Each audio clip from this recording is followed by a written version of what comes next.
As I was in the car, I heard a little bit of Rush. I heard a little bit of a caller talking about the Barbary pirates as they were explaining this.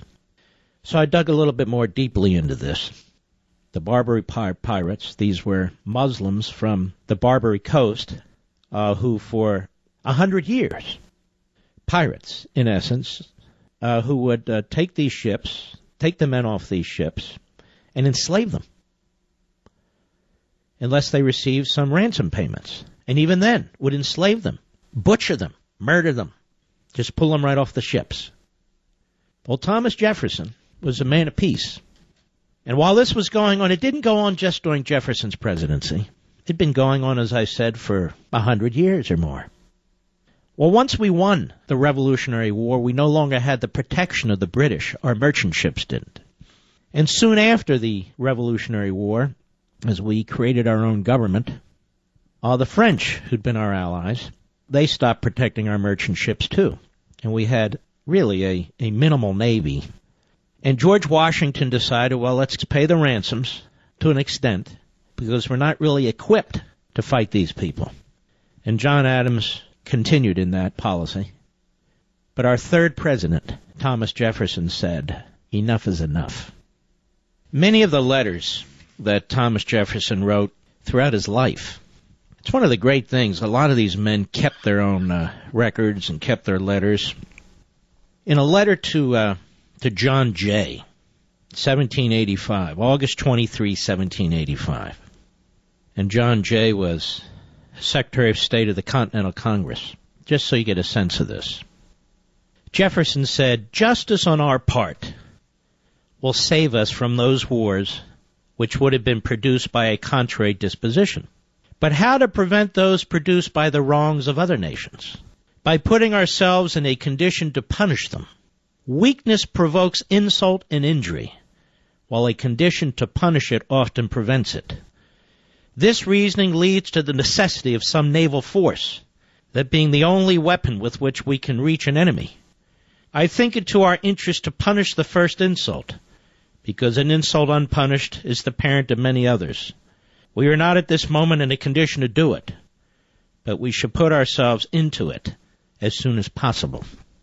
And he was referring to these Barbary pirates. And I know we call them Barbary pirates as if they were independent actors. They were not independent actors. The Library of Congress, Gerald Gawalt, he points out, the manuscript specialist for early American history there, and he reviewed many of these documents, the back and forth between Jefferson and Adams, among others.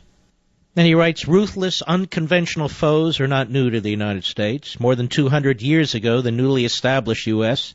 made its first attempt to fight an overseas battle to protect its private citizens by building an international coalition against an unconventional enemy. Then the enemies were pirates and piracy. The focus of the United States and a proposed international coalition was the Barbary pirates of North Africa, and they were Muslims of North Africa. Pirate ships and crews from the North African states of Tripoli, Tunis, Morocco, and Algiers, the Barbary coast, were the scourge of the Mediterranean. Capturing merchant ships and holding their crews for ransom provided the rulers of these nations with wealth and naval power. Before the United States obtained its independence in the American Revolution, 1775 to 1783, American merchant ships and sailors had been protected from the ravages of the North African pirates by the naval and diplomatic power of Great Britain. British naval power and the tribute or subsidies Britain paid to the pirate states protected American vessels and crews.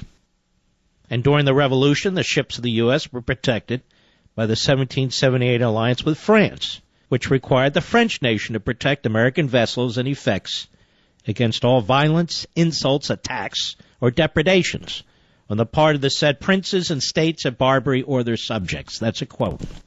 So after we won our independence in the Treaty of 1783, it had to protect the U.S., its own commerce against dangers such as the Barbary pirates. As early as 1784, Congress followed the tradition of the European shipping powers and appropriated $80,000 as tribute to the Barbary states, directing its ministers in Europe, Thomas Jefferson and John Adams, to begin negotiations with them.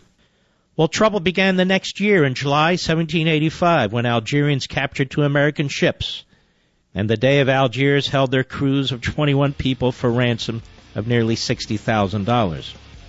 This is where Adams and Jefferson largely parted company on what should be done about it.